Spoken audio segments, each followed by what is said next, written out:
estamos mais um encontro na semana. A gente ainda não iniciou a terceira unidade.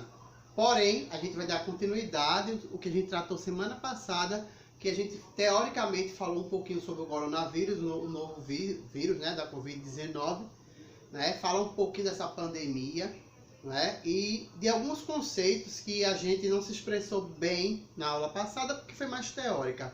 E até desmistificar algumas coisas que as pessoas falam sobre medicações que fazem erroneamente, né, medicações que fazem por conta própria, sem orientação médica.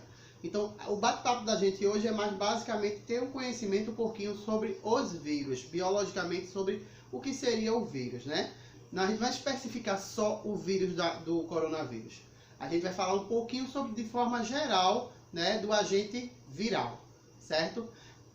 Para os alunos do primeiro ano, ainda não viram, mas é bom porque esse momento é um momento interdisciplinar. A gente vai entender um pouquinho sobre os vírus, que os vírus são agentes acelulares, ou seja, são agentes que não são formados por células.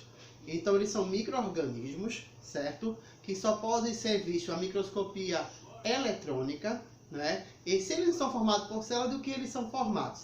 Eles são formados por uma cápsula, certo?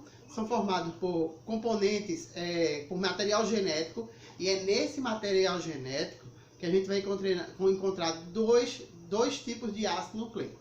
Existem vírus que são formados por DNA e um conjunto de proteínas, e existem outros vírus, outras categorias virais, que são formados por RNA e proteína.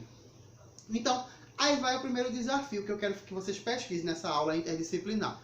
Eu quero que vocês me digam os 3 tipos de vírus que são formados por DNA mais proteína e 3 tipos de vírus que são formados por RNA mais proteínas, certo? Os vírus que são formados por RNA são chamados de retrovírus. Então eu queria que vocês me dissessem quais são os exemplos de retrovírus. Então, bora lá. Só recapitulando que a primeira pesquisa que vocês vão responder é sobre quais são os... dê exemplo de 3 vírus formados de DNA e proteína e 3 tipos de vírus que são formados por RNA mais proteínas. Então essa é a primeira atividade que vocês vão pesquisar nessa aula interdisciplinar, não é? E a gente vai entender também como é que esse vírus, o vírus em si, ele ataca nosso organismo, né? Porque quem é que vai sinalizar que existe um corpo estranho atuando para as alterações metabólicas que vão provocar alterações fisiológicas no nosso corpo, certo?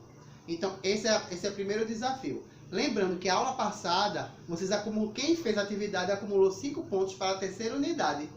Então, nessa aula vai complementar aqueles mais 5 pontos, certo? Então, quem fez direitinho, levou os 5 pontos. E hoje, quem fizer os 5 desafios que eu vou estabelecer nos vídeos, vai levar mais 5, tá bom? E vai ser computado na nossa terceira unidade. Então, são aulas interdisciplinares. Então, no segundo bloco, a gente vai falar um pouquinho sobre essa questão. A gente entendeu o que é um antígeno e o que é um anticorpo, né? Todo mundo diz, o indivíduo gerou anticorpo contra tal vírus, mas o que é um antígeno? O que foi um anticorpo? Então a gente vai entender mais ou menos o que são essas duas estruturas, tá bom?